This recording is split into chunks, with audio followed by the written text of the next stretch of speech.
Bueno, arrastion da noi, tengo gaurko batzar nagusia.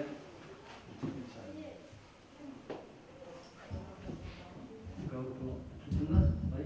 Bai. Aztengo gaurko batzar nagusia. Da, lehenengoko gai zerrenda, ezin dugu enon, lehenengoko idazkariak ez du akta, gaurkorako, da hori, datorren batzar nagusien, emongo dutzegu baimena ala ez, gaurko aktari eta lehenengoa. Bigarren gai zerrenda, da 2020ko Euskaraldia sustatzeko adierazpen instituzionala. Hasiko gara, Josu, zu lehenengo, Aloia.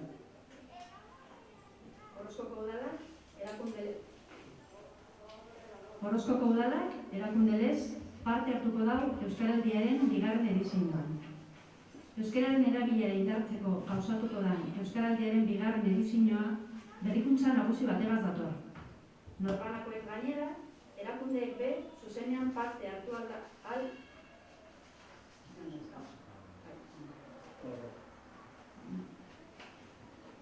Erakundeek be zuzenean parte hartu ahal izango da. Erakunde barruan, arikuneak sortzea bultzatu.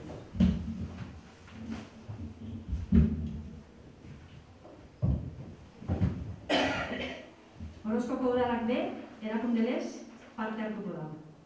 Horregaz, honako konpromisoak hartzen dauz Orozkoko udalak Euskaraldia bultzatzeko.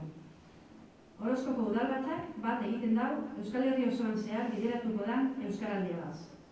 2020ko semendiaren 20tik abenduaren 4 eta ekimenaren sustatzaile izango da. Horren bestez, erantzukizunez eta eredugarritasunez jokatzeko konpromisoa hartzen dago. Orozkoko udalak erakundelez Euskaraldian izena emango dago. Horretarako beharrezko ariguneak identifikatuz eta bultzatuz.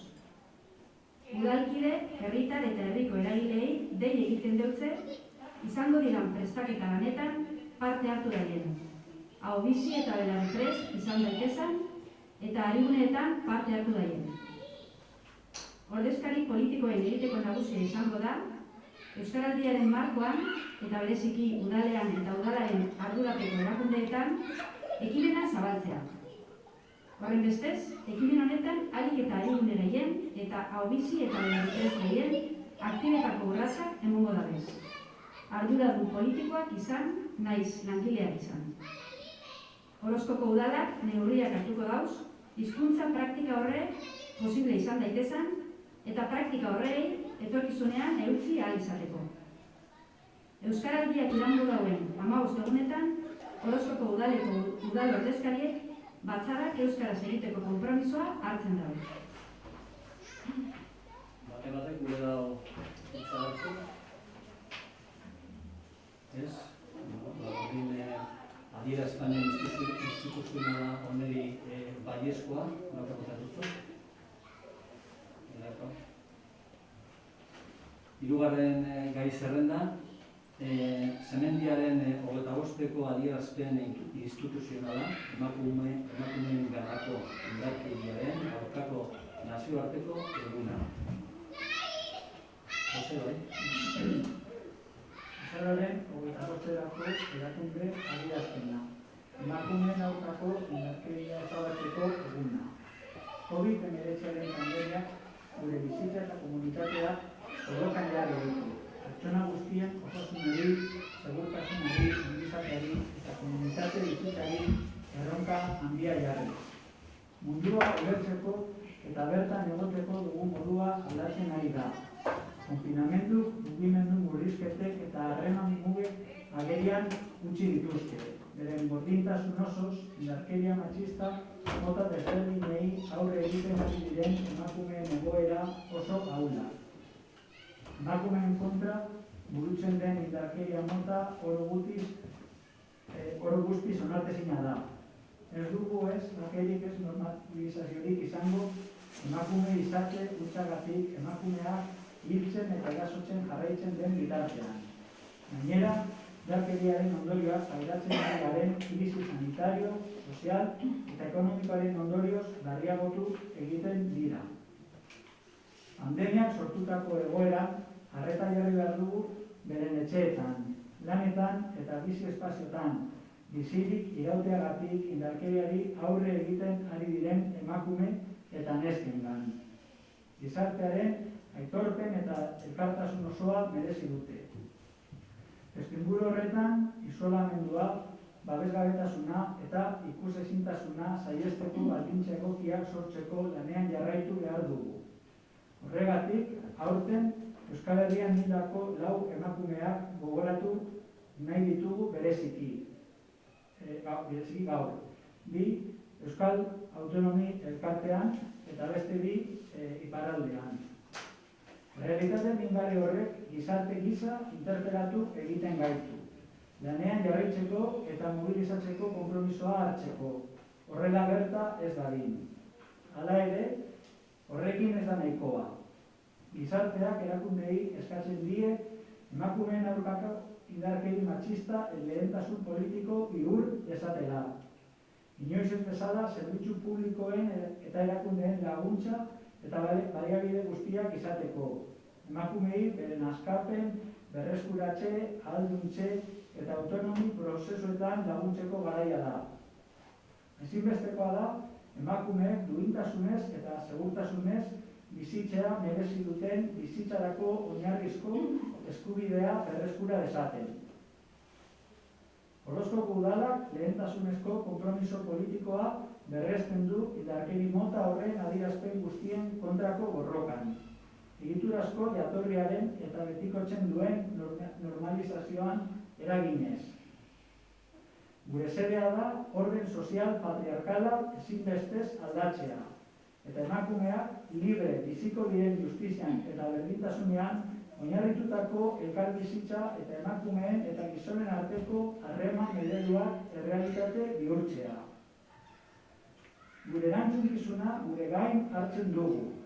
Erakunde, kolektibo feminista eta emakumeen kolektibo, aditu eta gizarteko eragile guztiekin lankidetzan eta koordinatuta. Horregatik, guztiagatik, Orozkoko udalak honako konpromiso hauek hartzen ditu. Indarkeria matxistaren biktima diren emakumeen eskubideak arreta prozesu osoaren erdigunean jartzea.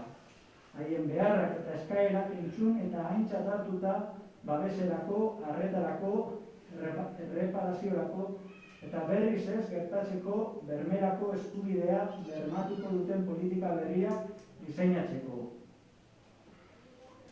Indarkeria matxistaren edozein formari aurre egiten dioten emakumeentzako arreta eta laguntza zerbitzuak mantentzea, hobetzea eta egokitzea, ikuspegi konpontzailearekin. COVID-19 krisiak indarkeria matxistetan izan ditzakeen eraginak aztertzea, foru aldundiarekin, emakunderekin, Eusko Jaurlaritzarekin eta mugimendu feminista eta emakume elkarteekin koordinatuta, eta horiei aurre egiteko beharrezkoak diren ekintzak identifikatzea.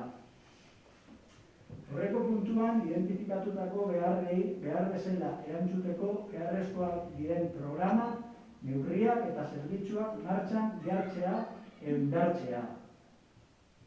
Pandemiaren garaian sortu ziren tokiko zaintza sareak babestea, bai eta oro har herri kolektiboen lana ere, indarkeria matxisten inguruko prebentzio eta sentsibilizazioko ekintza komunitarioak indartzeko eta bultzatzeko egungo egoera egokituta.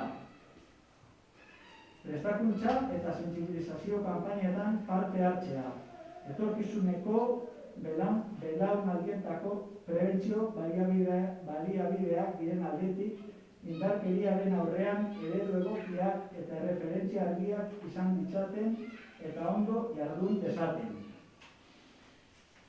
Tokiko bizitzan berdintasun eta emakumeen ahalduntze programak babestea eta egonkortzea, emakume kolektibo batzuen egoera ahulak areagotzeko desberdintasunak areagotzearen aurka borrokatzeko.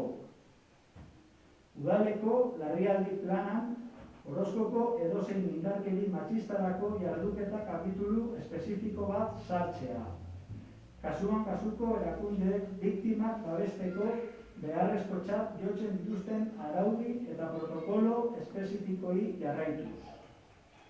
2021ko berdintasun aurrekontuetan murrizketarik ez egitea eta beharrezkoak diren partidak handitzea, Foru Aldundiari eta Emakunderi modu berean jokatzeko eskatzea. Halaber, bat egiten dugu mugimendu feministak emakumeen aurkako indarkeria ezabatzeko eguna dela eta deitutako mobilizazioekin eta gure bizilagunei dei egiten diegu mobilizazio horietan parte hartzeko. Declaración institucional del 25 de noviembre, Día por la Eliminación de la Violencia contra las Mujeres. La pandemia de la COVID ha puesto nuestras vidas y comunidades en jaque, desafiando seriamente la salud, la seguridad y el bienestar de todas las personas y la vida en comunidad. Está cambiando nuestra forma de entender y estar en el mundo.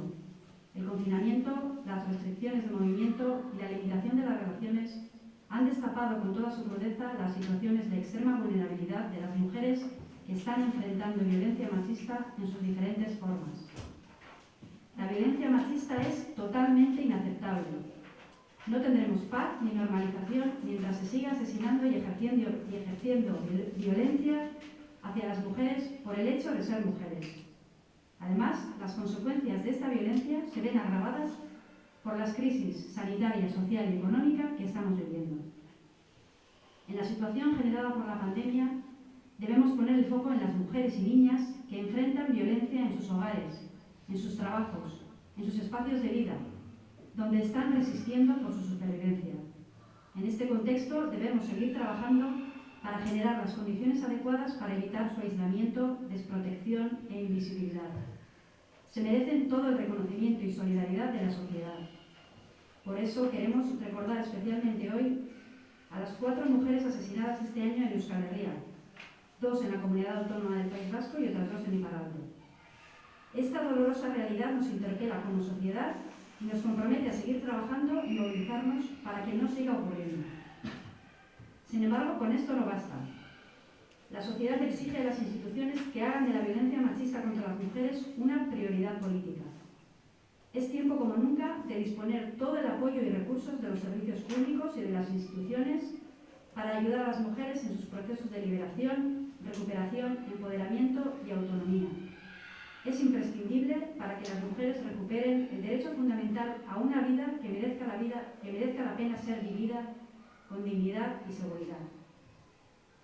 El Ayuntamiento de Orozco reitera su compromiso político prioritario en la lucha contra todas las expresiones de la violencia machista y sus causas estructurales, así como contra la normalización que la perpetúa. Nuestro objetivo es el necesario cambio del orden social patriarcal y hacer realidad modelos de convivencia y relación entre mujeres y hombres basados en la justicia y la igualdad y en los que las mujeres se sientan libres. Asumimos nuestra responsabilidad en colaboración y coordinación con todas las instituciones, colectivos feministas y de mujeres, expertas y agentes de sociedad. Por todo ello, el Ayuntamiento de Orozco se compromete a situar los derechos de las mujeres víctimas de violencia machista en el centro de todo el proceso de atención, escuchando y atendiendo sus necesidades y demandas, para diseñar nuevas políticas que garanticen el derecho a la protección, atención, reparación y garantía de no repetición.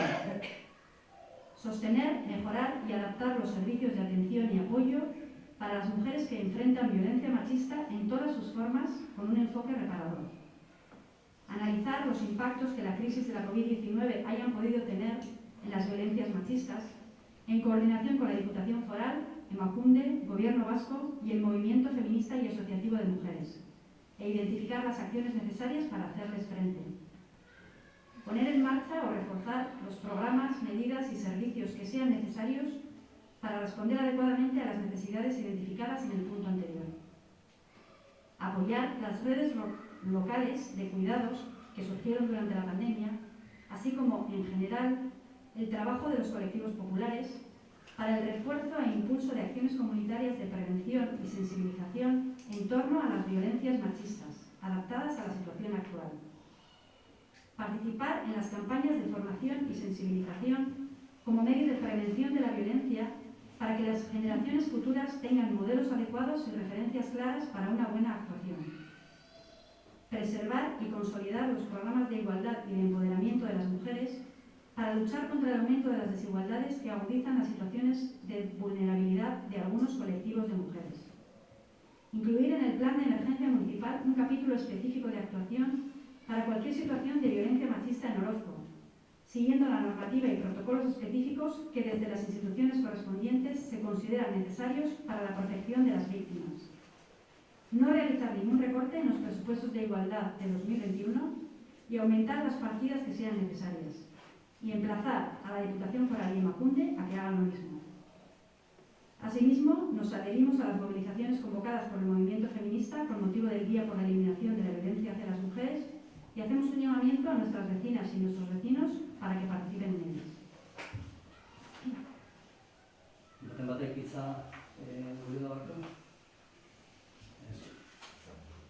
Bueno, pues pienso que antes de votar en la declaración institucional y reflexionemos unos momentos precisamente lo que hemos leído.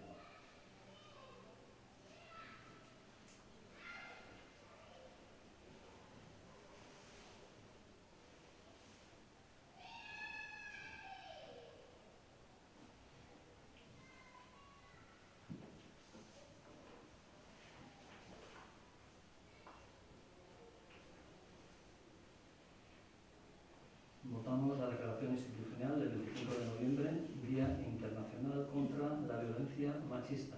Baiezkoa.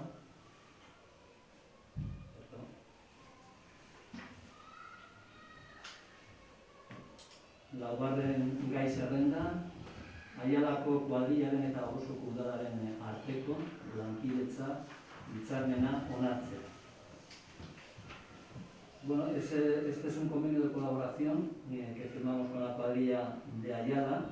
La cuadrilla de Ayala la componen Arceneaga Murrio, Ayala, Okondo y Laudio. Y las cláusulas más significativas, por lo menos para mí, y para hacer un poco hincapié en ellas, son el objeto del convenio, la financiación y la vigencia del convenio. El objeto es la utilización del Garrigune del audio por parte de todos los vecinos de Orozco. La financiación nos la explican en el anexo 1 y presentan las cantidades a pagar por cada municipio. La cantidad a pagar de todo el gasto del Garrigune de este año 2021, del año que viene, va a ser de 71.225 euros. Y luego cada pueblo, cada municipio paga por el porcentaje de habitantes que tiene dentro del total de los pueblos que utilizamos el Garrigune. En este caso, Orozco tiene un 7,08% y eso se traduce en pago al año de 5.042 euros más 250 euros por gastos de gestión. La vigencia del convenio es hasta el 1 de febrero de 2023 y podrá ser prorrogado si ninguna de las dos partes tiene nada en contrario por periodos anuales.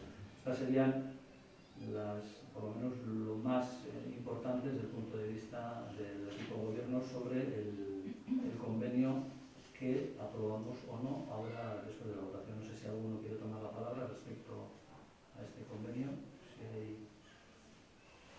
Bien, pues si nadie toma la palabra, votamos la aprobación del convenio de colaboración entre la cuadrilla de Ayala y el Ayuntamiento de Orozco y también facultar al alcalde para que firme el convenio. ¿No? Sería un poco absurdo que también en este mismo momento no le facultaríais al alcalde para que firmara el convenio. Entonces votamos las dos cosas, el convenio y facultar al alcalde para que firme ese convenio. ¿Baiezkoa? Vale, esto.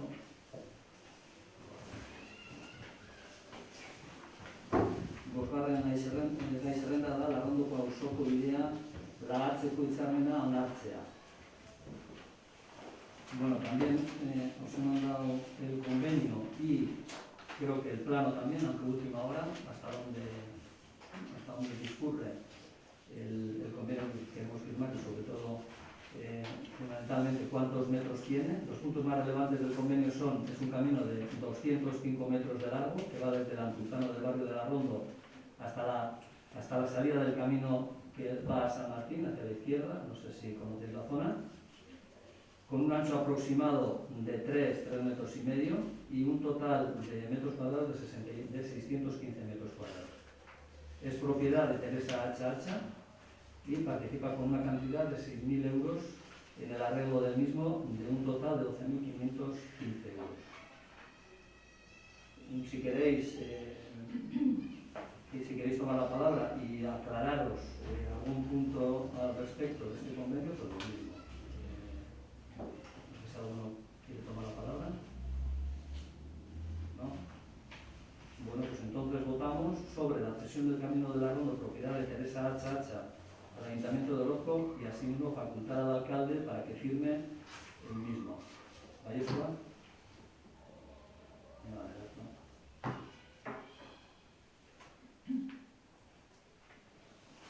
Seigarren gai zerrenda, udal taldeen akordioa Artiatz enpresaren azken kaleratzeari buruzkoa. ¿Juanjo? Sí. Acuerdo de los grupos municipales en relación al último despido de Artiatz. Artiatz ha despedido a un trabajador en el mes de agosto. Desconocemos los motivos de este despido porque ni la parte social ni la empresa se ha puesto en contacto con el equipo de gobierno. Este no es ni el primer despido que ocurre en una empresa de Orozco. También es cierto que en otras empresas que tienen su sede en otros municipios de la comarca o en otros territorios se han producido despidos de trabajadores y trabajadoras, los cuales algunas veces son vecinos y vecinas nuestras. El Ayuntamiento de Orozco es una administración que se preocupa tanto por el tejido empresarial del municipio y de los alrededores como por la situación laboral de los y las orozcoarras, pero no tiene ninguna competencia para tomar parte ni en los procesos negociadores ni en las políticas de las empresas. Por todo ello, los grupos municipales del Ayuntamiento de Orozco acuerdan. El Ayuntamiento de Orozco rechaza cualquier despido improcedente realizado por cualquier empresa local o que afecte a cualquier orozcoarra. Más aún en una época en la que volver a entrar en el mercado laboral se ve complicado por la pandemia y la situación de crisis sanitaria en la que estamos inmersos. El Ayuntamiento de Orozco pide a todas las empresas locales que respeten los derechos de los y las trabajadoras. El Ayuntamiento de Orozco se solidariza con todo trabajador y trabajadora que haya sido despedida, así como con aquellos trabajadores y trabajadoras que están sufriendo ERTES o ERES con las consiguientes mermas en sus ingresos económicos. El Ayuntamiento de Orozco se solidariza con todas aquellas personas que se encuentran en situaciones de dificultad para volver al mercado laboral.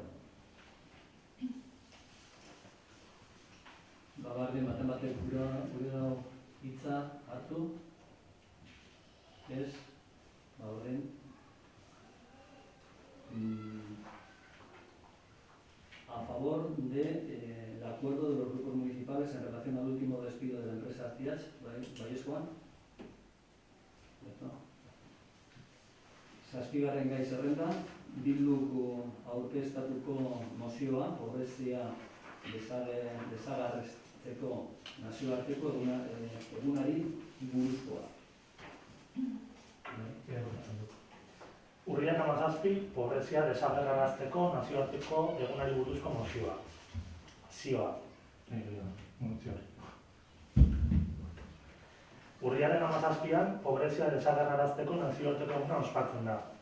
Nazio Batuen muturreko pobreziari eta giza eskubidei buruzko printzipio bidarietan jasotzen den moduan. Aurrekaririk gabeko, garapen ekonomiko, bitarteko teknologiko eta finantza baliabideen maila duen mundu honetan, eskandalu morala da milioika pertsona muturreko pobrezian bizitzea. Gure gizarteari ez zaio arrotza eskandalu moral hau.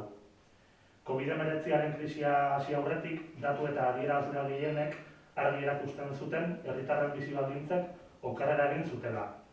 Egia da, herritarren zati batek atzeraldi handia ganditu zuela, baina beste zati batek ez zuen egin. Eta ere garrantzitsuagoa dena, egitetik gero eta urrunago zegoen. 2018an Euskal Autonomia Erkidegoan 294 pertsona ongizate gabezia egoeran zeuden. Duela 2 urte baino 40.000 gehiago. Eta 190.000 975 pertsona zeuden benetako pobrezian, duela 2 urte baino 8.000 gehiago. Aurreko guztiari gehitu behar zaio, arazo nagusietako bat dela, lau familiatatik batek ez duela gaitasunik epe ertain eta luzera bizi baldintza duinak bermatzeko. Gure herrian, 100.000 pertsonak ezin zioten aurre egin ez usteko bati, COVID-19 krisiak eragindakoa esaterako. Bestalde, genero, adina eta jatorria faktore erabakigarriak dira pobrezia egoeran aurkitu. 2008an, benetako pobrezia kasu guztien ehuneko 33,9 emakumeak buru ziren familietan kontzentratzen ziren. Eta 2018an, hau da, 10 urte geroago, ehuneko 50,6. Adintaldiei taldeei erreparatzen badiegu, 15 eta 24 urte bitarteko gazteen egoera da azken urteetan gehien okertu dena. Posizio sozial desberdinen arteko igogailuek funtzionatzeari utzi diotenez, pobrezia gurasoengandik seme-alabengana heredatzen da. Hau da, pobreziak eragin berezia eta erabakigarria du haurtzaroan. Eta gainera, larri zeuden kolektibo hauek bereziki astindu ditu COVID-19 krisiak. Baina pobrezia ez da alderdi ekonomikora mugatzen. Nazio Batuen printzipio gidarietan jasotzen den moduan, dimentsio anitzeko fenomenoa da, eta diru sarreren eta duintasunez bizitzeko oinarrizko gaitasunen falta barne hartzen du. Muturreko pobreziaren ezaugarri nagusia eskubide zibil, politiko, ekonomiko, sozial eta kulturalen askotarik urraketak eta elkarri lotutakoak dira. Beraz, eman beharreko erantzunak izaera dimentsioaniztuna kontuan izan behar dute pertsona guztien autonomia materiala eta erabateko integrazioa lortzeko. Batzuek sinestarazi nahi digute pobrezia arazo pribatua dela, banakako portaeren ondorio logikoa. Pobreziaren iraultzak gizarte osoari eragiten dion arazoa da, arazo publikoa da, eta beraz, politikoa. Azken urteetan gurean, pobreziari aurre egiteko ezagutu ditugun politika publikoek trantsizio baten beharrean daude. Urgentziazko norabide aldaketa izan behar du. Aurkitzen garen krisia ezin da izakia izan aitzitik jarduteko pizgarria izan behar du. Horregatik guztiagatik, Orozkoko osoko bilkuran onartuta, bat. Pobreziaren murriztearekin konpromiso irmo adierazten dugu. Horregatik, honi aurre egiteko beharrezkoak diren neurri ekonomiko, sozial eta fiskalak hartzeko prestutasuna agertzen dugu. Besteak beste, gizarte larrialdietarako laguntzak funts propioekin osatzeko konprometitzen gara. 2. Jaurlaritzari eskatzen diogu, premiazko neurriak hartu ditzan, gure babes sistema COVID-19 krisiaren ondorio berrietara egokitzeko. Eta epe labur eta ertainera, banakotasunaren, unibertsaltasunaren eta baldintzarik ezaren printzipioetan oinarritutako babes sistema baten aldeko pausuak eman ditzan. Eta 3. Gizartean, pertsonen erabateko integrazioa lortzeko gizarte zerbitzuen euskal sistemaren zentraltasuna aldarrikatzen dugu. Horregatik, gizarte zerbitzuen euskal sistemaren prestazio eta zerbitzuak garatzeko eta indartzeko konpromiso hartzen dugu, eta konpromiso honi atxikitzeko eskatzen diogu gainerako erakundei. Helburu hau, hurrengo urteko aurrekontuen eztabaidan islatuko da. Eskerrik asko, Samuel. La palabra está en la bancada, si alguien la quiere tomar. Silencio. Pues bueno, vamos a votar a la moción de Bildu sobre el Día Internacional para la Erradicación de la Pobreza. ¿Vais, Juan? ¿No? Sortzigarren gai zerrenda. Moción de Bildu sobre el tren de cercanías en Vizcaya como servicio público de calidad. Mozioaren helburua, Bizkaiko aldiriko trena kalitatezko zerbitzu publiko gisa aldarrikatzea eta balioestea bat egiten bizkaitarren beharrekin. Bizkaiko aldiriko sarea egun estatuko administrazioaren menpe dagoena, honako linea hauek osatzen dute, C1 Bilbo Santurtzi, C2 Bilbo Muskiz, C3 Bilbo Urduña, C4 Bilbo Balmaseda. Hoiei, Bizkaia zeharkatzen duen Erreiru Santander Bilbo linearen tartea ditu behar diegu, Bilbo eta Karrantza artean. Trenbidezko garraio publikoak funtzio garrantzitsua betetzen du gure lurraldea lotzeko eta artikulatzeko, eta Bizkaiak aldiriko trenbidea behar du eskualdeen artean eta hiriburuarekin ondo konektatuta egoten jarraitzeko. Hala ere, Bizkaiko aldiriko sarea ez da hobetu azken aldian, eta gainera, zerbitzuaren kalitatea etengabe galtzen ari da, zirkulazioak etengabe kenduz hainbat arrazoi direla medio. Alde batetik ez dago langile nahikorik, beraz, gidarian absentismoa dituz gero, egunero tren kopuru desente bat ezabatzen da, eta hori ez da jakinarazten. edo egin ez gero denbora tarte oso txikiarekin egiten da. Eta bestetik, COVID-19 gandik konfinamenduaren ondoren hainbat zirkulazio kendu dira, horrek esan nahi du udalerri batzuetan ez dagoela herritarren beharretara egokitutako tren kopururik. Horregatik guztiagatik, Orozkoko udaleko osoko bilkurari honako erabaki hau hartzea proposatzen zaio. Lehenengoa, garraio mugikortasun eta hiri agenda ministerioari eta Renferi eskatzea konfinamenduaren aurretik zeuden ordutegiak eta tren zirkulazio kopurua berrezartzeko. Bigarrena, garraio mugikortasun eta hiri agenda ministerioari eta Renferi eskatzea Bizkaiko aldiriko trenen C1, C2, C3 eta C4 lineetan tren zerbitzu lehiakorra eta Bizkaiko herritarren premiekin bat datorrena emateko bermea. Hirugarrena, garraio mugikortasun eta hiri agendaren ministerioari eta Adifi eskatzea aldiriko sareko tren azpiegituraren mantentze lanak handitzeko, ibileraren denborak hobetu ahal izateko. Eta laugarrena, garraio mugikortasun eta hiri agendan ministerioari Renferi eta Adifi langile kopurua handitzeko eskatzea aurreko puntuetan eskatutakoaren araberako garraio zerbitzua eskaini ahal izateko. Gracias, Samu. La palabra está en la bancada, si alguien la quiere tomar. ¿No? Pues votamos la moción de Bildu sobre el tren de cercanías en Vizcaya como servicio público de calidad. ¿Veis, Juan? Bederatzigarren gai zerrenda, dación de cuenta de los decretos de alcaldía del 587 al 630. No sé si tenéis alguna duda de algún decreto al respecto. Bien, pues entonces pasamos al último punto del orden del día, que es el punto número 10, que es ruegos y preguntas. La bancada. Si alguno... La palabra circula por la bancada.